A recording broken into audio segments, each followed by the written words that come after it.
love you, Allah.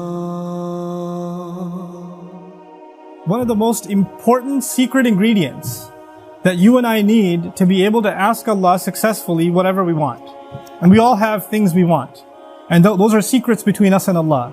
But if you're really going to be able to ask in a way that you're truly hopeful that Allah Azza wa Jal will respond to what you're asking for, there are some things that have to be in place.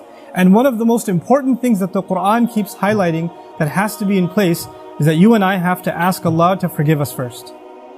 You have to ask Him to forgive us first. Before you ask Him anything else that you want or I want, we need to be able to genuinely ask Allah to forgive us. And I'm saying today, people ask, which dua can I make for forgiveness? Or what are the best words I can say for this dua? Or, people have du'as for separate occasions. So when a woman is expecting, she'll email me or she'll come up to me and say, look, I'm going to have a baby. Which dua can I make right now? Or somebody will say, I'm going for a job interview. Which dua can I make right now? Right? There's always this, give me the special dua for the special occasion. Let me tell you, those words are important because they're sacred and they're revealed. But the dua for all occasions is actually seeking Allah's forgiveness. The dua to open up all of your problems, get rid of all of your problems. The one dua that takes care of everything is genuinely seeking Allah's forgiveness.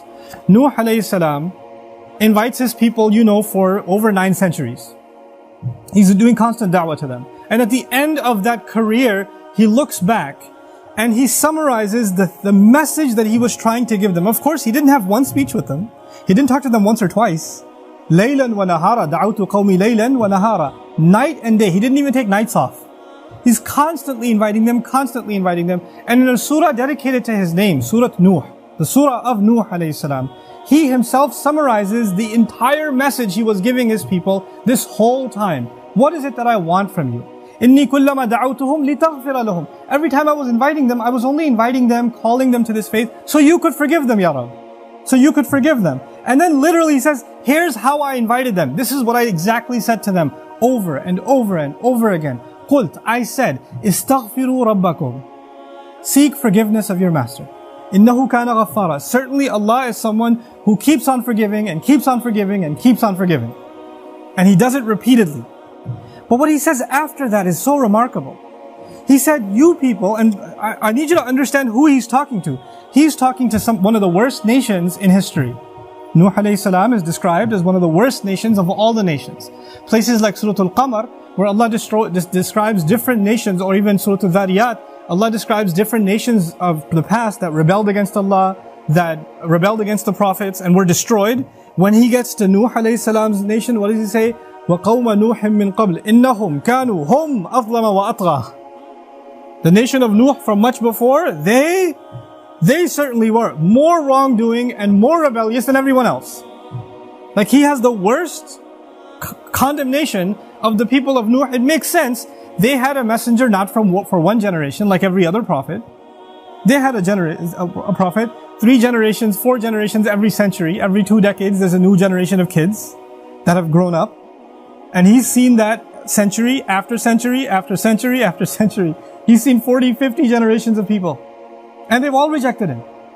And He's making the same invitation to all of them. So the reason I brought this up is for a purpose. He's talking to very, very bad people. He's talking to the worst of the worst. What offer does He make to them? He says, استغفروا ربكم. Seek forgiveness of your master. إنه كان غفارا. He keeps on forgiving over and over and over again. You guys have been messing up over and over again. Allah keeps forgiving over and over again. But His offer doesn't stop there.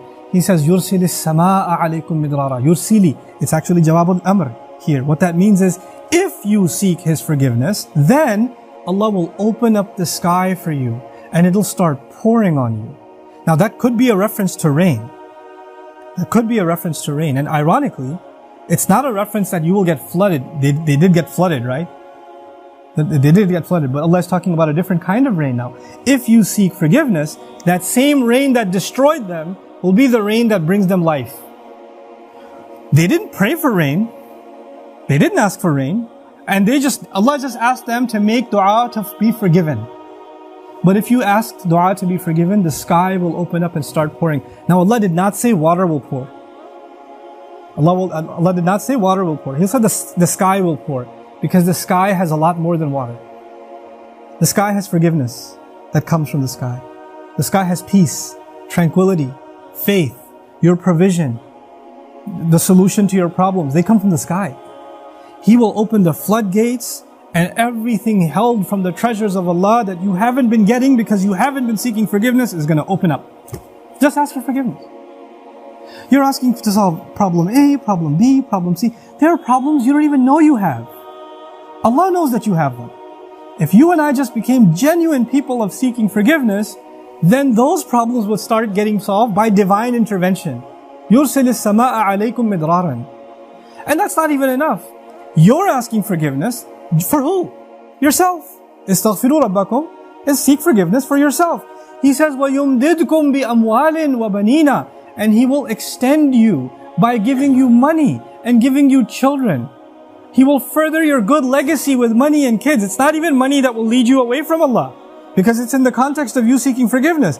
He'll give you good money that will lead to you doing more good and benefit you in this worldly sense and in the akhirah sense. And He'll give you good children that will give you goodness while they're alive. They will respect you, show you love, obey you, make you proud. They will give you happiness when they're alive. And even when you're gone, they'll continue to do good deeds that become a continuous investment for you after you're in your grave. Allah will give you all of these things. By the way, this is the same two words, money and children. Later on, وَإِنَّهُمْ عَصَوْنِي وَاتَّبَعُوا مَنْ لَمْ يَزِدْهُ مَالُهُ وَوَلَدُهُ إِلَّا خَسَارًا. They disobeyed me, and they only follow the people whose money and his kids do nothing but cause them more loss. Money and kids are a means of loss. But when money and kids come from Allah, after you seek forgiveness, they become gain.